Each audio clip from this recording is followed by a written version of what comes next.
Hello dear students, I am Dinesh Kumar Singh. Welcome to my channel Grammar Point. We shall discuss about present indefinite tense today.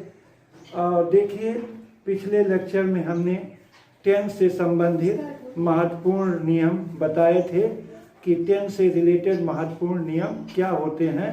ये second lecture में हम बताए थे। आज हम लोग प्रेजेंट इंडेफिनिट टेंस के बारे में डिस्कस करेंगे। प्रेजेंट इंडेफिनिट टेंस का मतलब इनडेफिनिट, इनडेफिनिट का मतलब जो अनिश्चित हो। इनडेफिनिट मीन्स जो अनिश्चित हो, जो अनिश्चित हो, जो डेफिनिट ना हो, जो डेफिनिट ना हो, इनडेफिनिट हो, उसे हम प्रेजेंट इंडेफिनिट कहते हैं। इसमें रूटीन आता है। रूटीन का मतलब क्या है? रूटीन भी हमारा जो है रेगुलर और इरेगुलर इंटरवल का होता है। जैसे कभी कभी हम दिन में 3 बार चाय पीते हैं, कभी 4 बार पी लेते हैं, कभी 2 बार पीते हैं।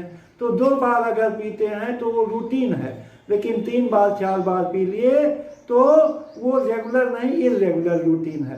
तो जितने भी रूटीन हैं सुबह से लेकर के शाम तक, हम कभी एक्सरसाइज मतलब व्यायाम करते हैं, कभी नहीं करते हैं। हम सुबह पैदल चलते घूमने जाते हैं, कभी नहीं जाते हैं। जितना भी रूटीन वर्क है वो सब प्रेजेंट इंडेफिनिट टेंस में आता है। अब ता है, ती है, ते है, ता हूँ आदि आता है। जिन हिंदी वाक्यों के अंत में ता है, ती है, ते है, ता हूँ आदि आता है, उसको हम प्रेजेंट इंडेफिनिट टेंस कहते हैं। तो इसमें यूनिवर्सल ट्रुथ की बात आती है, रूटीन आता है, हैबिचुअल एक्शन की बात आती है।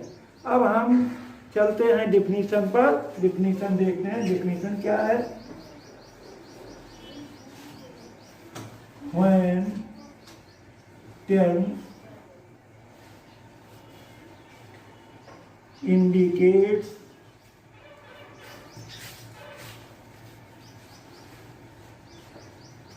routine, universal truth,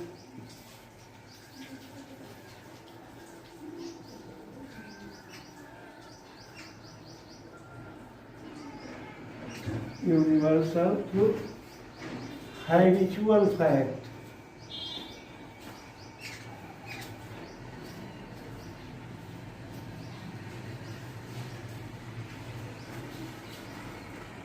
habitual fact is called present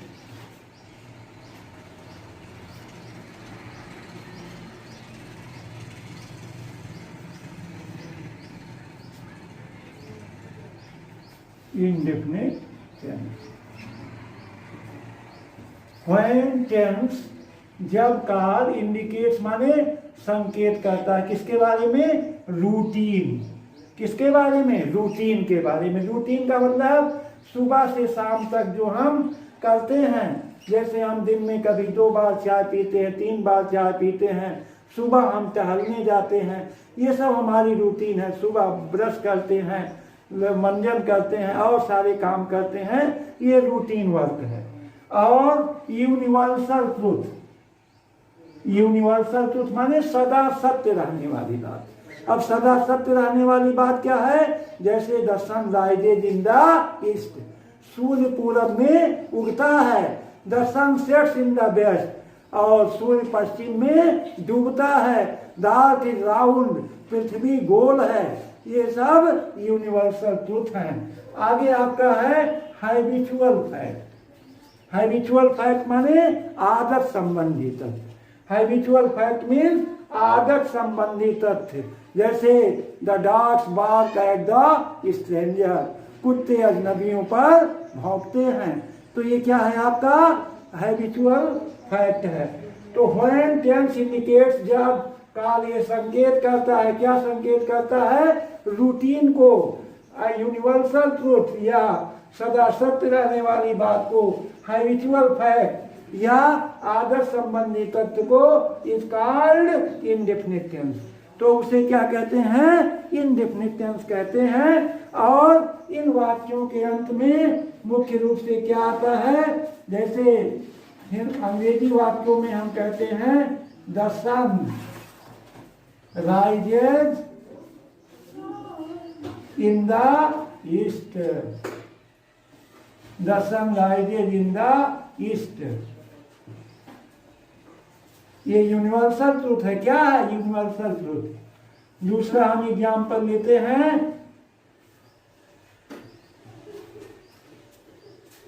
I take tea 2 times.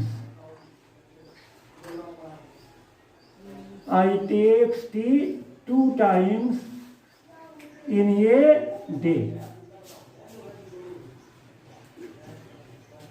I take tea 2 times in a day. मैं दिन में 2 बार चाय पीता हूं। तो ये क्या है? रूटीन है। अब हम चलते हैं इसमें, इसके अंत में हमेशा इन क्रियाओं के अंत में हिंदी वाक्यों में क्या आता है? ता है, ती है, ता हूं और ते हैं। हिंदी वाक्यों की ये पहचान है। इसके अंत में ता है, ती है, ते हैं, ता हूं आदि आता है। अंग्रेजी वाक्यों की बात करें तो जब भी आप वर्ब की फर्स्ट फॉर्म में यस या ईएस देखें, मेन वर्ब में यस या ईएस जुड़ा हो या मेन वर्ब हो तो, या डू या डज हो, तो तुरंत आप ये डिसीजन ले लेंगे कि ये प्रेजेंट इंडेफिनिट टेंस का वाक्य है। किसका वाक्य है? प्रेजेंट इंडेफिनिट टेंस का वाक्य है। अब हम चलते हैं अफर्मेटिव सेंटेंस पर। अफर्मेटिव, AFFIRMATIV,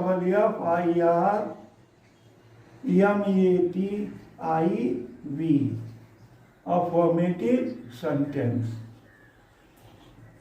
इसको पॉजिटिव सेंटेंस भी कहते हैं।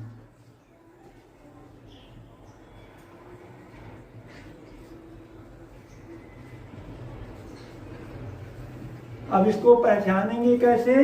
ये सब्जेक्ट से शुरू होता है। सब्जेक्ट से आरंभ होता है।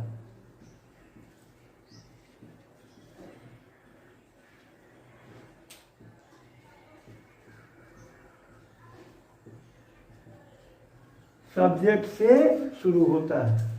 अब अफर्मेटिव सेंटेंस कैसे कहते किसे हैं? देखिए, हम लोग डिफाइन करेंगे। ये sentence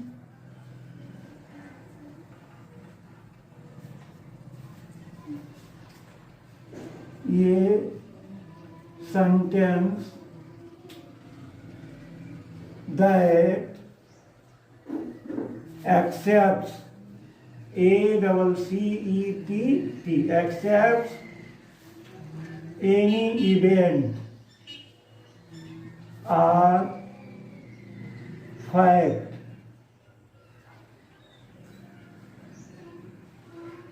is called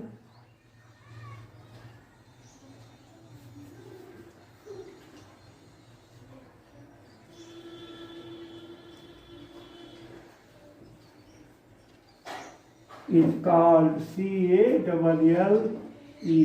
It's called affirmative sentence.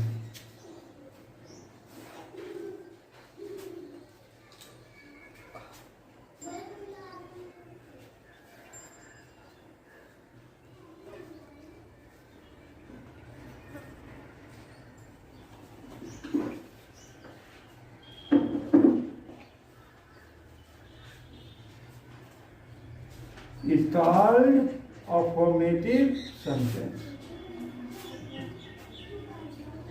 जैसे Ram is a good boy.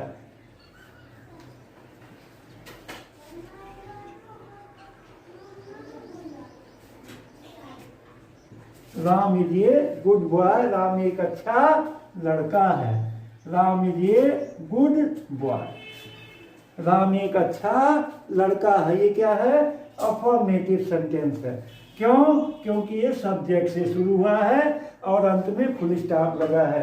तो हम डिफाइन करते हैं सेंटेंस दैट एक्सेप्ट जो स्वीकार करता है, दैट एक्सेप्ट्स एनी इवेंट और फैक्ट, जो किसी घटना या तथ्य को स्वीकार करता है उसे स्वीकारात्मक या सकारात्मक वाक्य कहते हैं। अब हम चलते हैं अफर्मेटिव सेंटेंस का ट्रांसलेशन कैसे करते हैं, हाउ टू ट्रांसलेट इट, हम अनुवाद कैसे करते हैं। तो हम सभी लोगों को अनुवाद में बहुत सारी प्रॉब्लम्स आती हैं, लेकिन इस वीडियो को देखने के बाद आप बड़े आसानी से हिंदी से अंग्रेजी में ट्रांसलेशन कर लेंगे, नो प्रॉब्लम एट ऑल, कोई दिक्कत आपको नहीं होगी। तो हम चलते हैं फर्स्ट रूल पर, रूल नंबर फर्स्ट। अब फर्स्ट रूल क्या है, यदि कर्ता एक वचन है और ही सी इट के साथ क्रिया में यस या यस जरूर जोड़ते हैं। If the subject is in singular number and with he she it we add es or s with the main verb. अब हमने बताया था कि सिंगुलर सब्जेक्ट क्या होता है, जितने भी एक वचन के नाउन हैं वो सिंगुलर सब्जेक्ट हैं और ही सी इट क्या है, सिंगुलर सब्जेक्ट है। अभी लेक्चर सेकंड में हमने इसका फर्स्ट रूल क्या है, सब्जेक्ट प्लस वर्ब की फर्स्ट फॉर्म प्लस यस या यस प्लस ऑब्जेक्ट। अब यस या यस रूल जोड़ने का नियम हमने पिछले में भी बताया था, यहाँ भी बता दे रहे हैं। जिन क्रियाओं के अंत में verbs end with O double S, S S, C H, X Z S, verbs end with O double S, S S, C H, X Z और यस, उसमें क्या जोड़ते हैं, यस जोड़ते हैं। और बाकी सब में क्या जोड़ते हैं, और सभी वर्ड्स में यस जोड़ते हैं। जैसे गोज, और अगर क्रिया के अंत में वाई आता है तो वाई हटाकर आई एस जोड़ देते हैं, वाई हटाकर क्या जोड़ते हैं, आई एस जोड़ देते हैं। तो अब हम चलते हैं सब्जेक्ट। सब्जेक्ट जो है जितने भी सिंगुलर नाउन हैं और ही सी ये सब एक वचन में आते हैं। कल हमने वर्णन किया था कि जितने सिंगुलर नाउन और ही सीट हैं ये एक वचन में आते हैं। ये noun that denotes only one person all thing is called singular number. ऐसा संज्ञा जो केवल एक व्यक्ति या वस्तु को बताता है उसे हम क्या कहते हैं, सिंगुलर नंबर कहते हैं। अब subject plus verb plus s या yes plus object plus place plus time, इस तरह से ये आगे चलता रहेगा। तो अब जो है यस या यस जोड़ने का नियम भी पिछले लेक्चर सेकेंड में भी हमने बताया है, यहाँ भी हमने आपको बता दिया। तो पहले हम ट्रांसलेशन की बात कर लेते हैं। ट्रांसलेशन करते समय पहले हम सब्जेक्ट लिखते हैं, सब्जेक्ट के बाद वर्ब लिखते हैं, वर्ब के बाद ऑब्जेक्ट लिखते हैं। अब इसमें भी हिंदी वाक्यों में क्या है, हिंदी वाक्यों में थोड़ा सा अंतर है। हिंदी वाक्यों में पहले सब्जेक्ट लिखते हैं, ऑब्जेक्ट लिखते हैं, उसके बाद तब वर्ब लिखते हैं। हिंदी वाक्यों का जो है, हिंदी वाक्यों का जो वो है वो यस बी ओ है हिंदी का। और इंग्लिश का क्या है, इंग्लिश का आपका है एस ओ बी, हिंदी का एस ओ बी। पहले सब्जेक्ट फिर ऑब्जेक्ट और फिर वर्ब लिखते हैं। जबकि अंग्रेजी में क्या होता है, सब्जेक्ट लिखते हैं फिर वर्ब की फर्स्ट फॉर्म में यस या yes plus object plus place plus time. तो इस तरह से जो है अब हम चलते हैं एग्जाम्पल की तरफ। एग्जाम्पल लेते हैं, एग्जाम्पल क्या लेते हैं,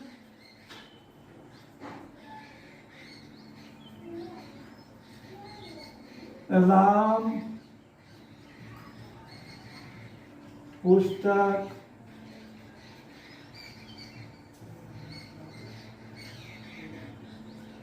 पढ़ता है, राम पुस्तक पढ़ता है। ध्यान दीजिए, हाउ टू ट्रांसलेट, इसका अनुवाद हम कैसे करें। तो जैसा कि हमने आपको बताया कि हिंदी वाक्यों में पहले सब्जेक्ट आता है, फिर ऑब्जेक्ट आता है, फिर वर्ब आता है। लेकिन अंग्रेजी जब हम अनुवाद करते हैं तो पहले हम सब्जेक्ट की इंग्लिश लिखते हैं। किसकी इंग्लिश लिखते हैं? सब्जेक्ट की। अब सब्जेक्ट कैसे पहचानते हैं? इन ये सेंटेंस द पर्सन और thing we speak about is called subject. या if we put up the question with who और what, the answer we get is called subject. Who या व्हाट से प्रश्न करने पर जो उत्तर मिलता है वही क्या होता है? सब्जेक्ट होता है। हु से प्रश्न करने पर जो उत्तर मिलेगा वो कोई पर्सन होगा, और व्हाट से प्रश्न करने पर जो उत्तर मिलेगा वो कोई वस्तु होगी। अब हम चलते हैं, राम पुस्तक पढ़ता है, तो इसका ट्रांसलेशन देखते हैं। तो पहले सब्जेक्ट लिखते हैं। सब्जेक्ट क्या है? राम। क्या लिख दिए? राम। अब वर्ब ढूंढते हैं। क्या ढूंढते हैं? वर्ब। वर्ब में ही बारीकी है। तो वर्ब क्या है? All action words are called verb. All action words are called verb, या ये word that denotes action is called verb. जितने भी एक्शन वर्ड हैं उन्हें हम वर्ब कहते हैं। पढ़ना, लिखना, उठना, बैठना, रोना, धोना, खाना, पीना, जितने भी वर्क हम सुबह से शाम तक करते हैं, स्नान करना, कपड़े धोना, हल चलाना, ये सब क्या है? क्रिया है। ऑल एक्शन वर्ड, जितने भी एक्शन वर्ड्स हैं सब क्रिया है। और verb is the king of the sentence.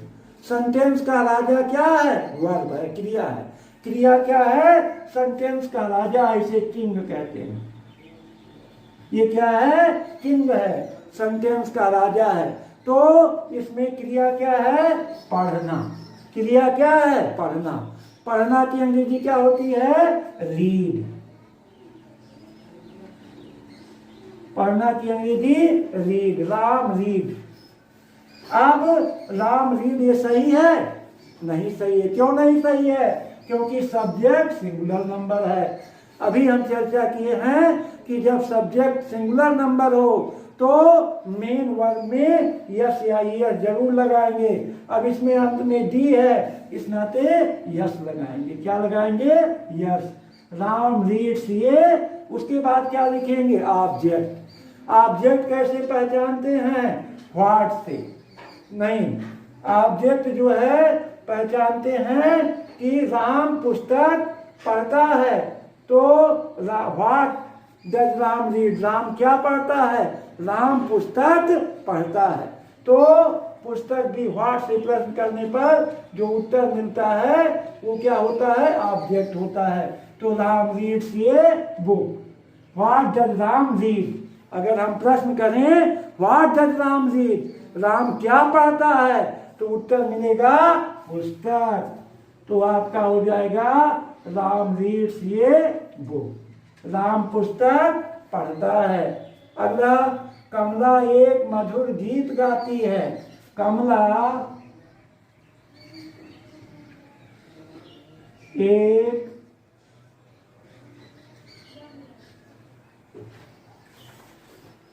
मधुर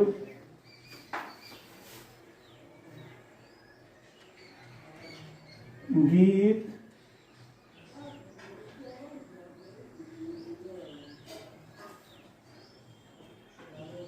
गाती है। कमला एक मधुर गीत गाती है। अब क्या करेंगे हम? पहले किसकी अंग्रेजी लिखेंगे? कमला। KAMLA, कमला। उसके बाद अब वर्ब ढूंढेंगे। Verb is the king of the sentence. वाक्य का राजा क्या होता है? किंग होता है, मतलब वर्ब होता है। तो वर्ब क्या है? गीत गाना। तो अब गाना की अंग्रेजी सिंग। कमला सिंग्स ये स्वीट सॉन्ग। कमला सिंग्स ये स्वीट सॉन्ग। कमला सिंग्स ये स्वीट सॉन्ग। कमला एक मधुर गीत गाती है। तो हमें विशेष ध्यान देना है कि जब कर्ता एक वचन हो तो क्रिया में यस या यस जरूर लगाते हैं। अब कर्ता एक वचन क्या है? ही सी इट, और सभी एक वचन के नाउन क्या कहलाते हैं? सब्जेक्ट सिंगुलर नंबर में आते हैं। तो तुरंत जैसे ही कर्ता एक वचन हो, तुरंत हमारे दिमाग की घंटी बजनी चाहिए कि इसमें मेन वर्ब में यस या यस अवश्य लगाएंगे। अगर नहीं लगाएंगे तो हमारा सवाल गलत हो जाएगा, हमारा ट्रांसलेशन गलत हो जाएगा। अब हम चलते हैं रूल नंबर 2 पर।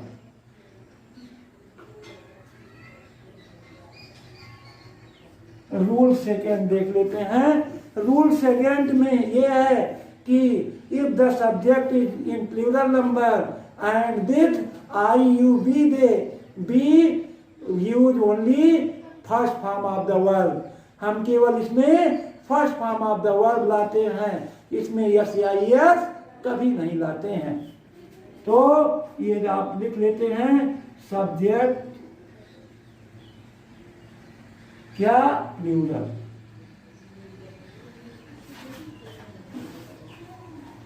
सब्जेक्ट प्लूरल और ये subject I we you they,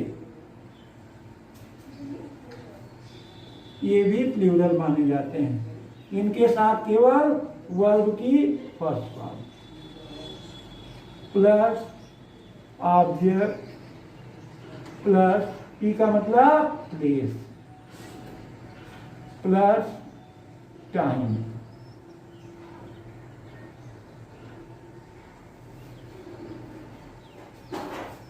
subject अगर बहुवचन होता है और आई यू बी दे के साथ कभी भी वर्ब की फर्स्ट फॉर्म में यस या यस नहीं लगाया जाता है।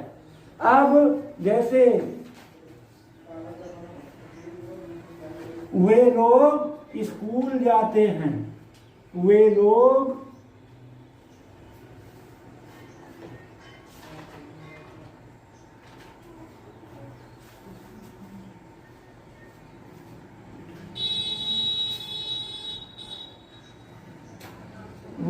स्कूल जाते हैं। अब वे लोग की अंग्रेजी दे लिखिए, वे लोग की इंग्लिश क्या लिखेंगे? दे। उसके बाद जाना की अंग्रेजी गो। कभी भी गो नहीं लिखेंगे क्योंकि दे क्या है? बहुवचन है। दे गो, जाना की इंग्लिश गो।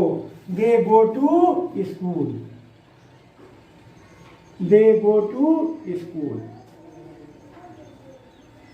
वे लोग स्कूल जाते हैं।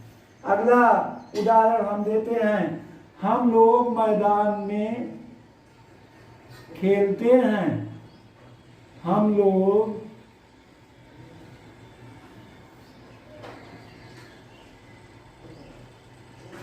मैदान में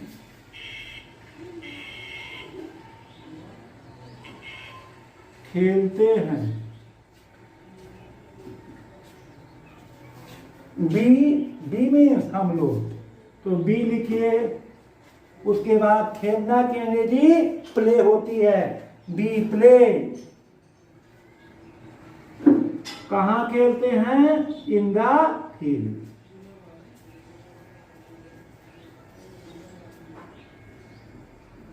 B play in the field. इसमें हम अकस्टम का भी प्रयोग करते हैं। आदत संबंधी के लिए हम अकस्टम का प्रयोग भी करते हैं। जैसे वह स्कूल जाया करता है, वह school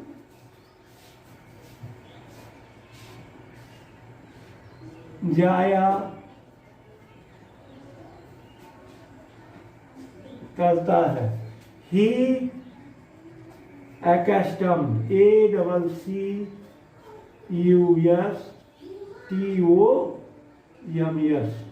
he accustoms to go to school.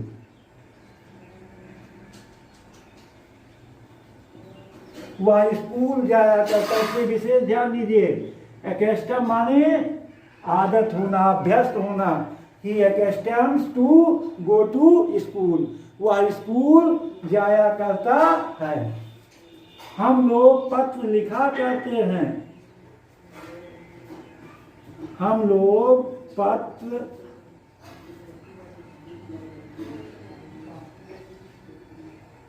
लिखा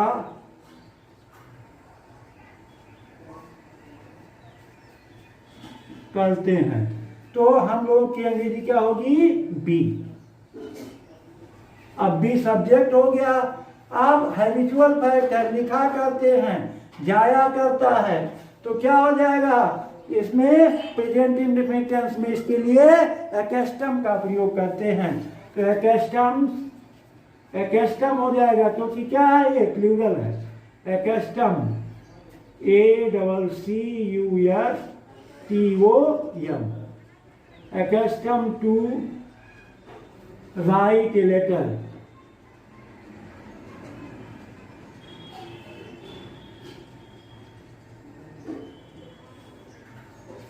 B accustom to write a letter, हम लोग पत्र लिखा करते हैं। अब ये देखिए, ये आपका प्रेजेंट का फॉर्मेटिव सेंटेंस कंप्लीट हुआ। अब हम चलते हैं निगेटिव सेंटेंस पर।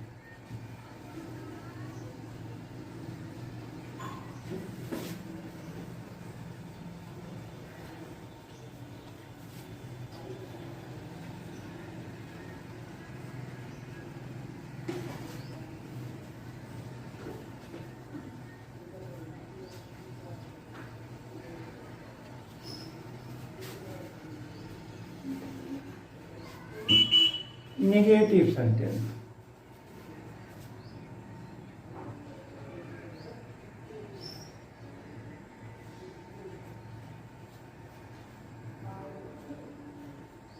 जहां भी नेगेटिव की बात आती है वहां हम क्या लाते हैं? इसमें does, or, do plus not, does, or, do plus not का प्रयोग इसमें करते हैं। और क्या आता है? नहीं या कभी नहीं, इसमें नहीं या कभी नहीं आता है। तो हम इसको डिफाइन कर लेते हैं। ये sentence that does not accept any event or fact is called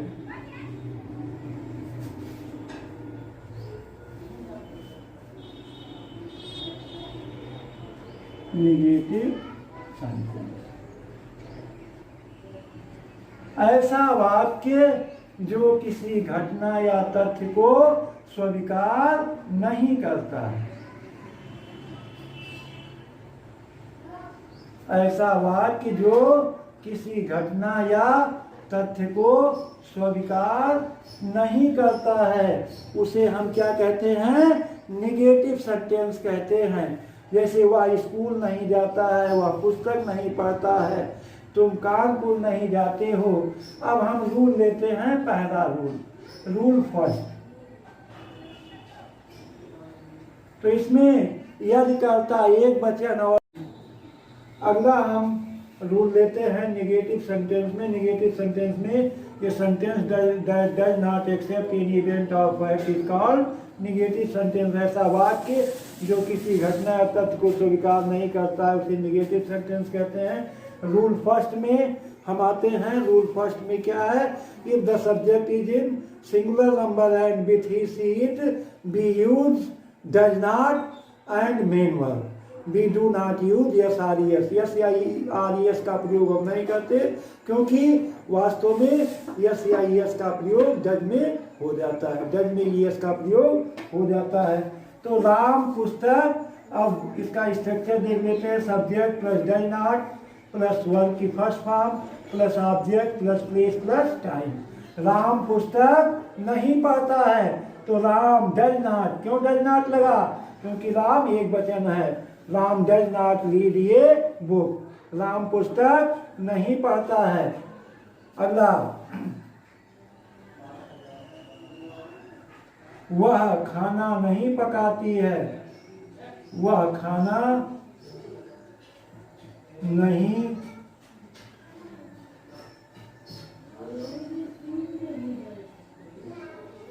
पकाती है। वह की अंग्रेजी क्या है? ये फेमिनिन जेंडर है तो सी हो जाएगा। सी क्या है? Singular number. क्या है she? Singular number. She does not, she doesn't cook the food. She doesn't cook the food. अब रूल सेकेंड यही देख लेते हैं हम इसका। रूल सेकेंड में वो वही है, if the subject is in plural number and I you we they, यदि कर्ता बहुवचन है और आई यू बी दे के साथ हमेशा डू नॉट का प्रयोग होता है। इसमें भी यस या यस कभी नहीं लगता है, कभी भी यस या यस नहीं लगाया जाता। तो इसमें भी सब्जेक्ट ल्यूरल आई यू बी दे, हमने बताया आपको। इसमें don't plus B1 plus object plus place plus time. तो अब हम लेते हैं एग्जाम्पल। हम लोग स्कूल नहीं जाते हैं, हम लोग school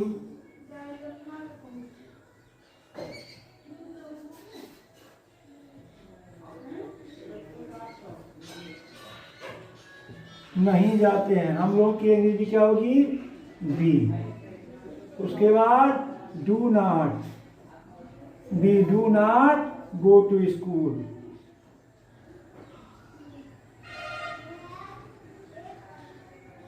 we do not go to school. लड़के कानपुर नहीं जाते हैं, लड़के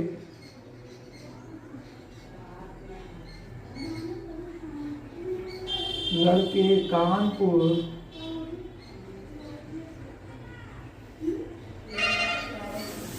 नहीं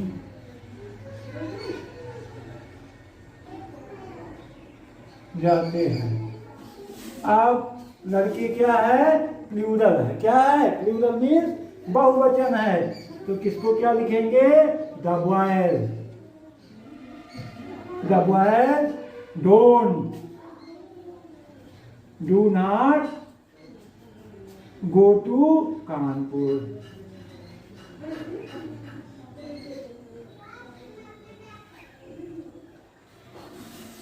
अब हम लेते हैं नेबर के लिए। नेबर के लिए बहुत आसान है, कभी नहीं। इसमें कर्ता एक वचन ही सी इट के साथ वर्ब में यस या यस अवश्य लगाते हैं। कर्ता बहुवचन आई यू बी दे के साथ यस या यस नहीं लगाते हैं। इसमें हम subject plus verb V1 plus S or ES जरूर लगाते हैं। इसमें subject plus never plus B1, never plus B1 में यस या yes plus object plus place. वह झूठ कभी नहीं बोलता है, वह झूठ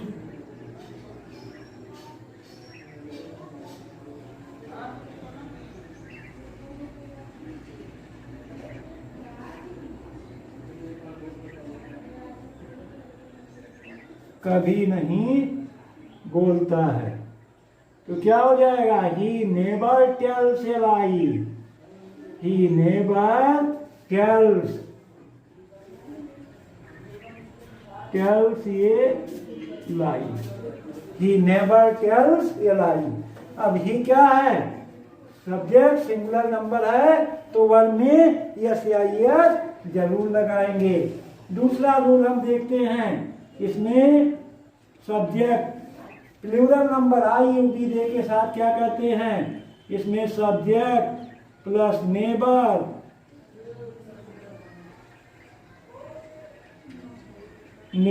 plus V1 plus object plus place plus time. हम लोग सत्य कभी नहीं बोलते हैं, हम लोग सत्य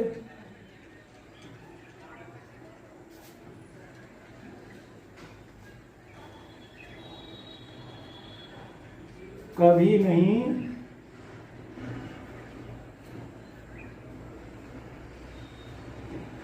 बोलते हैं। Be never speak the truth, हम लोग का be never speak the truth.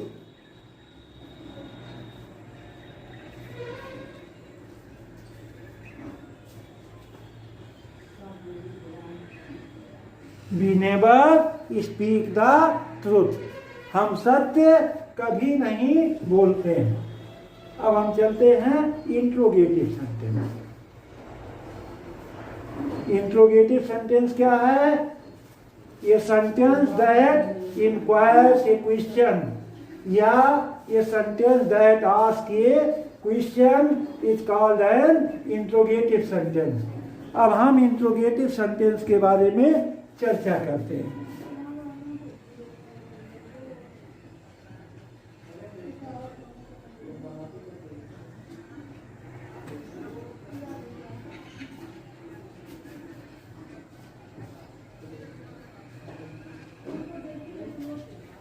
Interrogative sentence ये क्या है, क्वेश्चन फॉर्म।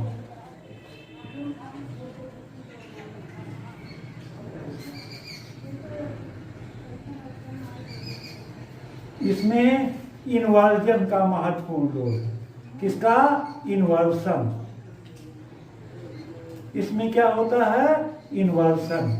अब इन्वर्सन का मतलब क्या होता है, इन्वर्सन का मतलब सब्जेक्ट और डब या डू का आपस में परिवर्तन होता है। जैसे मिरर में आप देखते हैं तो लैटरल दिखाई पड़ता है, मिरर में लैटरल होता है।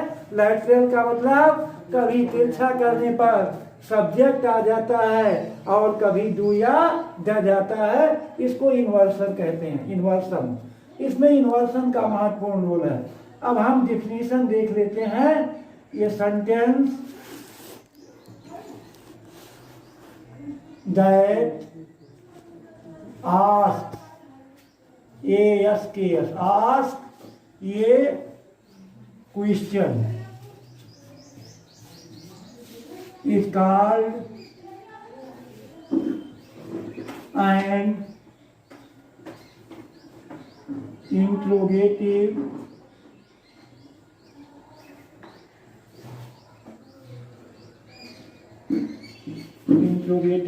sentence. A sentence that asks a question is called an interrogative sentence. एक वाक्य जो प्रश्न पूछता है, ऐसा वाक्य जिससे प्रश्न पूछा जाता है, उसे इंट्रोगेटिव सेंटेंस कहते हैं। Question mark is necessary at the end of the interrogative sentence. इसमें क्वेश्चन मार्क का होना बहुत जरूरी है। अब इंट्रोगेटिव सेंटेंस दो प्रकार के होते हैं, first type and second type. Some interrogative sentences begins with helping verb. In indefinite tense we use helping verb do or does. These sentences begins with do or does. And when the sentences begins with, when the interrogative sentences begins with helping verb, we answer its question with yes or no. जैसे do you like tea? क्या आप चाय पसंद करोगे? तो हमने कहा yes I like, हाँ मैं पसंद करता हूँ। Do you like T? क्या आप चाय लेना पसंद करते हैं? एस आई लाइक, हाँ मैं पसंद करता हूँ।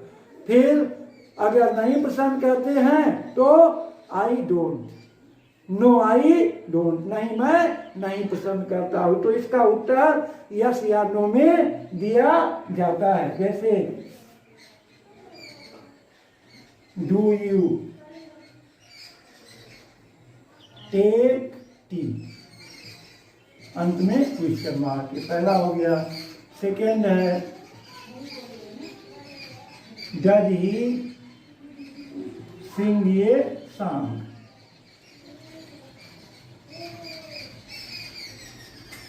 तीसरा है व्हाट इज योर नेम।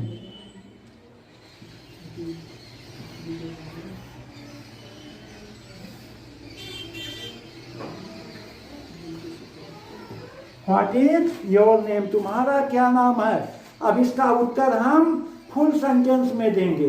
तो जिनका उत्तर फुल सेंटेंस में दिया जाता है वो WH से शुरू होते हैं, WH फैमिली या क्वेश्चन वर्ड से शुरू होते हैं। जैसे व्हाट इज योर नेम, तो सर माई नेम इज फला, sir my name is Ramesh, जो भी कुछ है। तो इसका उत्तर फुल में हम दे सकते हैं। अब हम फर्स्ट टाइप पर चर्चा करते हैं। फर्स्ट टाइप,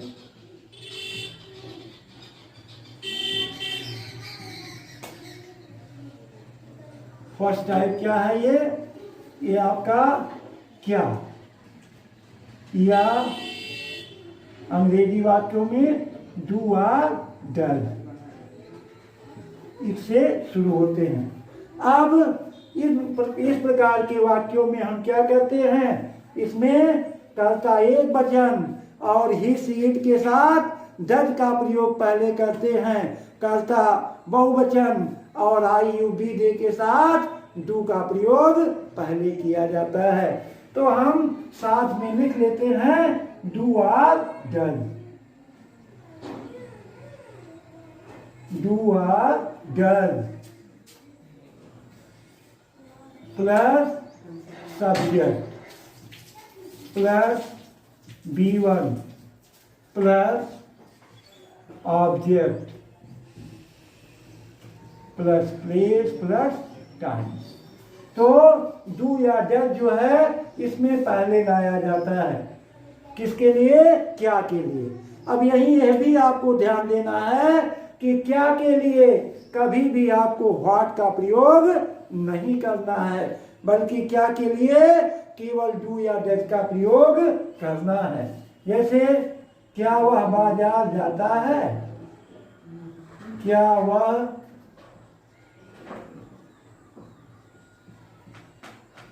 बाजार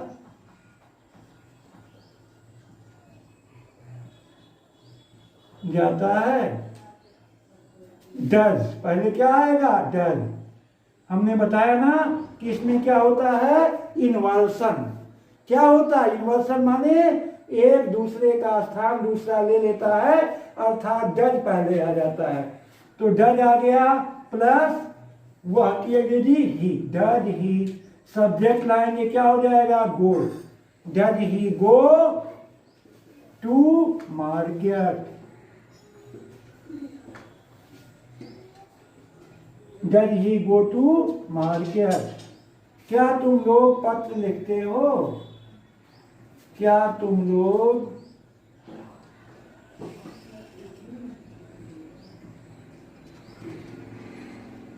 पत्र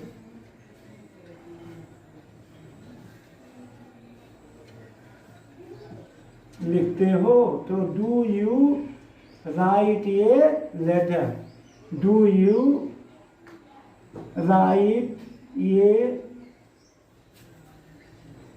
लेटर।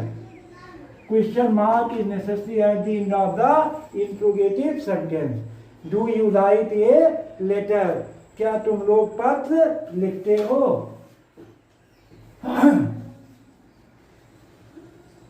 क्या लड़के कक्षा में शोर करते हैं, क्या लड़के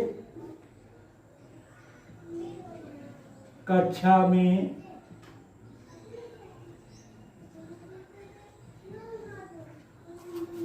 शोर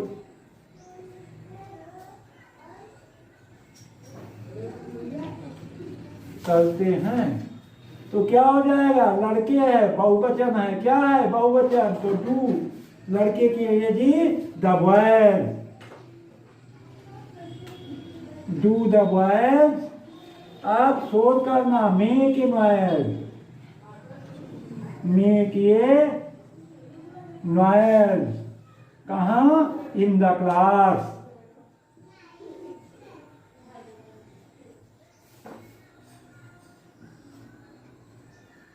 तो इस तरह से आप लोग ध्यान दें, जब प्रेजेंट इंडेफिनिट टेंस में वाक्य क्या से शुरू होगा, तो निश्चित रूप से डू या डज लगेगा। डू या डज का कई बार डिस्कस हो चुका है। यदि कर्ता एक वचन और ही सीट है तो डू लगेगा, कर्ता बहुवचन कर्ता एक वचन और ही सीट है तो डज लगेगा, सारी फॉर द मिस्टेक। तो if the subject is in singular number and with he seat B use does before subject, subject के पहले हम डज लाते हैं, और अगर कर्ता बहुवचन और आई यू बी दे है तो हम डू लाते हैं। तो इस तरह से हो गया। अब हम चलते हैं इंट्रोगेटिव सेकंड टाइप पर।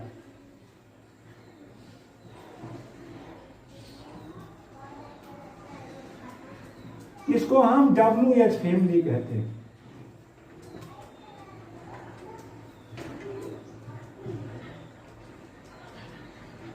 WH फैमिली क्यों कहा गया, क्योंकि इसमें व्हाट, वेयर, व्हेन, व्हाई ये सब आता है। तो अब यही हम ध्यान देंगे कि जब वाक्य के बीच में प्रश्नवाचक शब्द क्यों, कहाँ, कब, कैसे, जितने भी क्वेश्चन वर्ड हैं, अगर वो सेंटेंस के बीच में आते हैं तो उनकी अंग्रेजी हम पहले बनाते हैं। उनकी अंग्रेजी क्या करते हैं, पहले बनाते हैं, और उसके बाद सब्जेक्ट के अनुसार डू या डज का प्रयोग किया जाता है। WH फैमिली के साथ हमेशा पहले WH वर्ड आएगा, उसके बाद डू या डज आएगा, फिर सब्जेक्ट आएगा, फिर वर्ड, फिर ऑब्जेक्ट। अब देखिए यहां हम रूल लिख लेते हैं सीधे, WH family plus do or does plus subject plus verb की फर्स्ट फॉर्म प्लस ऑब्जेक्ट। वह बाजार क्यों जाता है,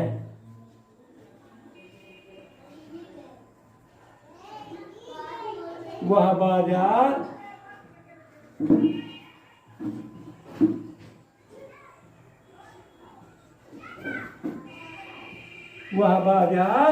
क्यों जाता है। तो अब इसमें क्यों पर ध्यान देंगे। WH फैमिली क्या है, क्यों पर ध्यान देंगे, क्योंकि अंग्रेजी क्या होगी, वाई, वाई एक आई है, वाई लिख लिया गया। अब देखते हैं सब्जेक्ट, सब्जेक्ट क्या है, वह, तो वह है तो क्या आएगा, डज आएगा। Why does he go to market,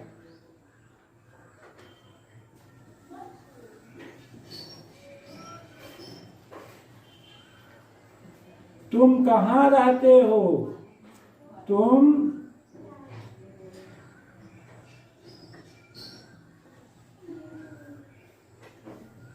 कहाँ रहते हो। Where do you live? Where do you live? तुम कहाँ रहते हो। अब हम देख लेते हैं इंट्रोगेटिव प्लस निगेटिव।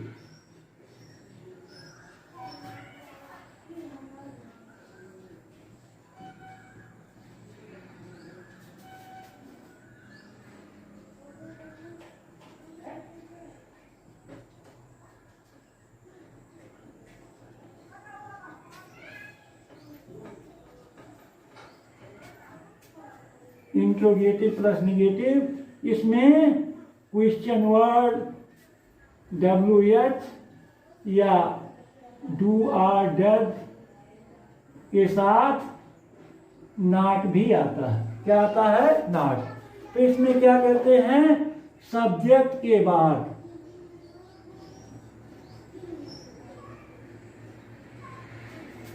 या वर्ब के पहले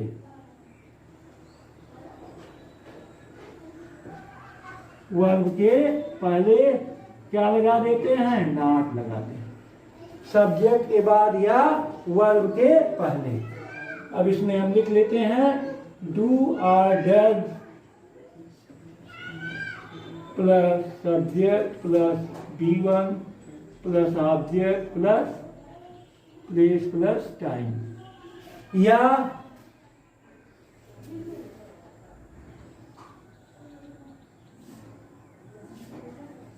plus subject plus not plus B1 plus object, या क्वेश्चन वर्ड के लिए हम QW पहले जोड़ लेते हैं। QW plus do or does plus subject plus not plus B1 plus object. जैसे क्या वह खाना नहीं खाता है? तो हम लोग चर्चा कर रहे थे इंट्रोगेटिव और नेगेटिव सेंटेंस का। इंट्रोगेटिव और नेगेटिव सेंटेंस में केवल और केवल सब्जेक्ट के बाद या वर्ब के पहले नॉट का प्रयोग कर देते हैं। क्या वह बाजार नहीं जाती है? तो डज पहले लाएंगे। डज सी, डज अंग्रेजी डज सी, उसके बाद क्या लाएंगे? देखिए सब्जेक्ट के बाद नॉट। इसका ध्यान दीजिए। Does she not go to market?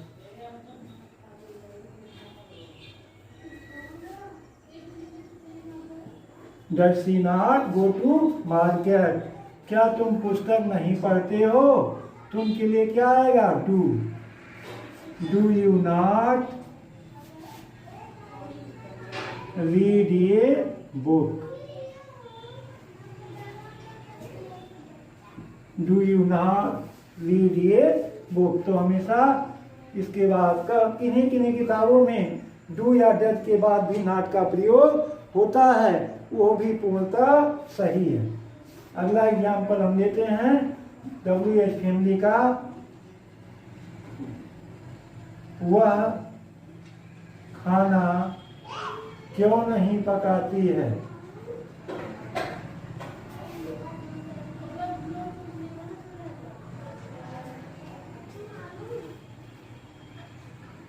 Why?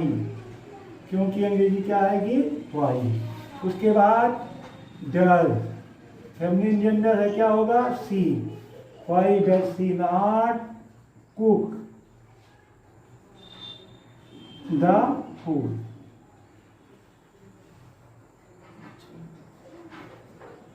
Why does she not cook the food? वह खाना क्यों नहीं पकाती है? अब हम चलते हैं, 4 शब्द हमारे आते हैं। हाउ मच, हाउ मच और हाउ मेनी।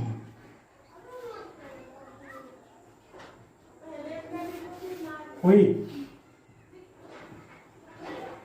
और हुज, ये 4 शब्द होते हैं। हाउ मच किसका का प्रयोग किसके लिए करते हैं? क्वांटिटी के लिए।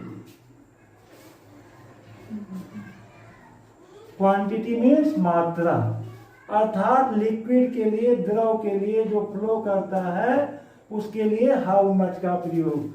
हाउ मेनी इसका प्रयोग नंबर के लिए, नंबर माने संख्या के लिए।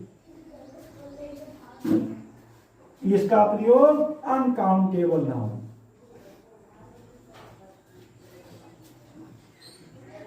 अनकाउंटेबल नाउन का प्रयोग हमेशा हाउ मच का अनकाउंटेबल नाउन के साथ करते हैं। इसका काउंटेबल नाउन के साथ, नंबर के साथ व्हिच मीन्स कौन सा, सिलेक्शन के लिए, कौन सा, सिलेक्शन चुनाव के लिए।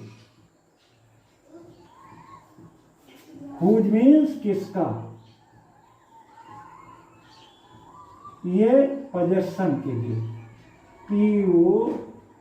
POSSESSION, पोजेशन माने अधिकार।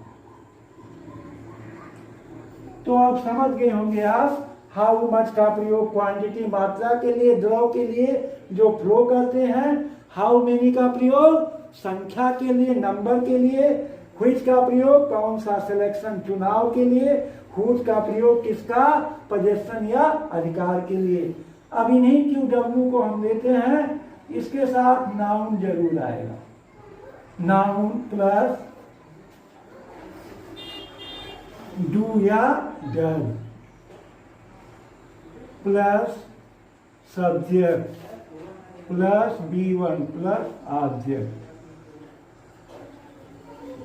तुम कितनी चीनी चाहते हो, तुम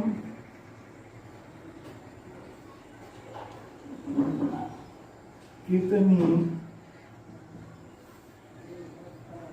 चीनी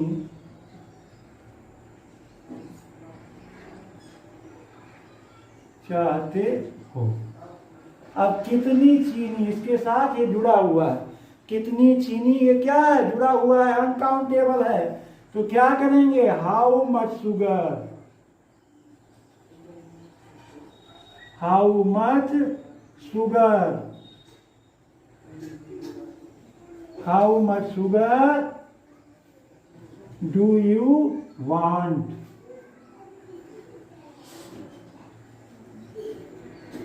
तुम्हें कितने नौकरों की आवश्यकता है, तुम्हें कितने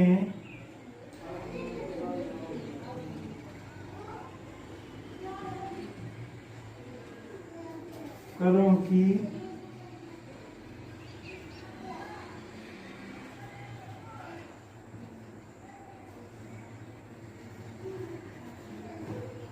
आवश्यकता है। तो हाउ मेनी सर्वेंट, नौकर क्या है, काउंटेबल नाउन है, गिना जा सकता है। How many servants do you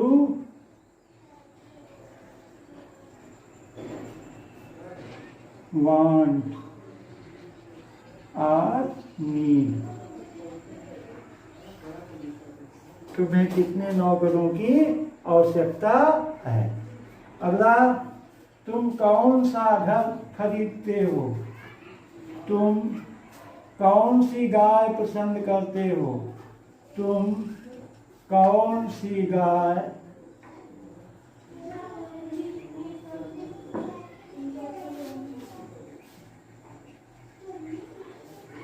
पसंद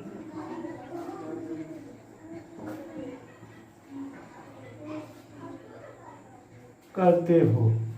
व्हिच काऊ,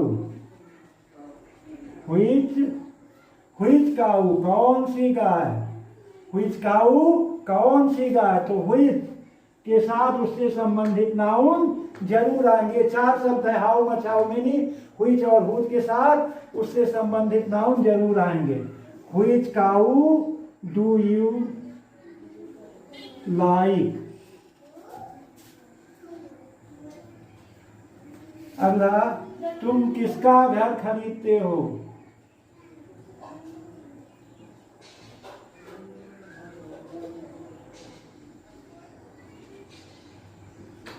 घर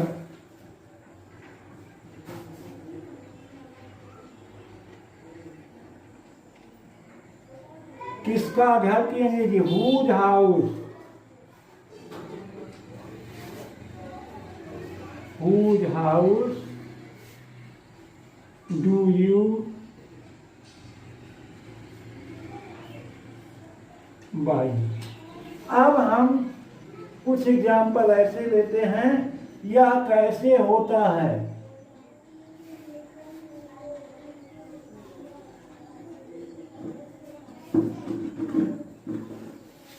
यह कैसे होता है।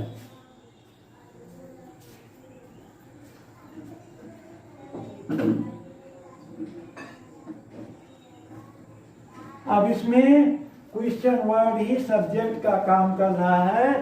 How happens it.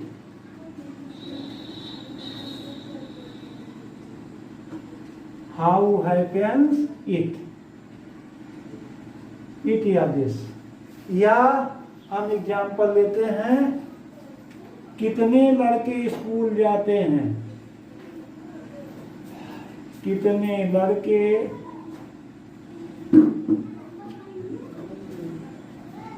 स्कूल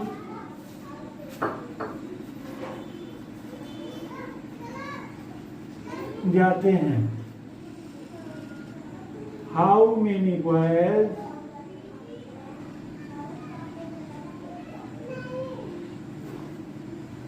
अब इसके साथ डू या डज नहीं लगेगा, क्योंकि यही क्वेश्चन वर्ड और सब्जेक्ट दोनों का काम कर रहा है।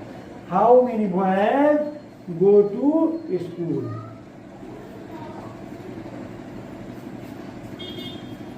गो टू स्कूल। अब हम देखते हैं हु का हमेशा डबल रोल होता है। हु जो है क्वेश्चन वर्ड और सब्जेक्ट दोनों का काम करता है, तो हु के साथ हमेशा वर्ब की फर्स्ट फॉर्म में यस या ईएस अवश्य लगाते हैं, प्लस ऑब्जेक्ट लाते हैं। जैसे तुम्हें कौन बुलाता है। तुम्हें कौन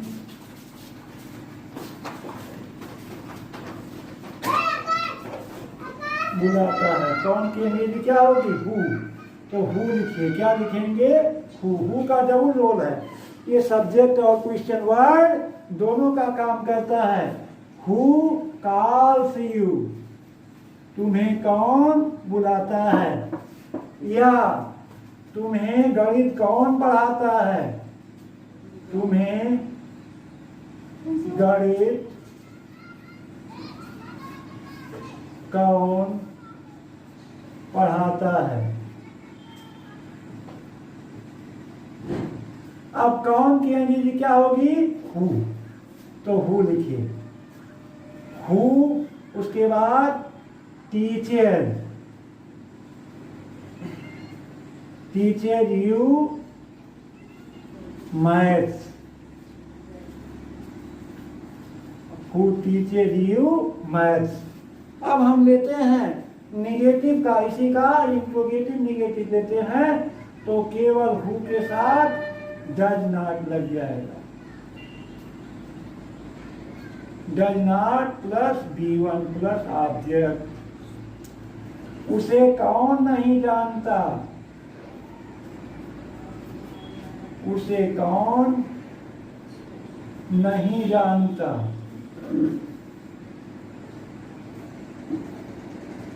उसे कौन नहीं जानता है। Who does not know him. Who does not know him. अब whom का हम एक एग्जाम्पल लेते हैं। तुम किससे मिलना चाहते हो। तुम किससे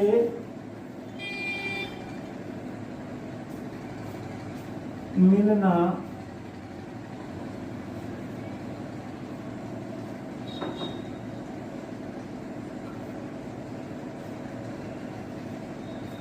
whom do you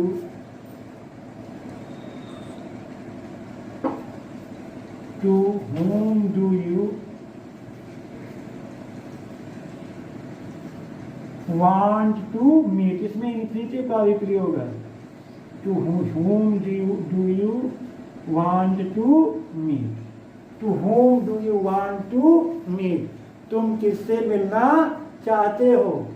तुम किसके साथ रहते हो? तुम किसके साथ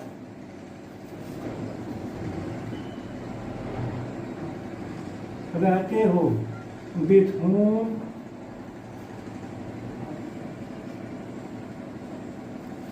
do you live?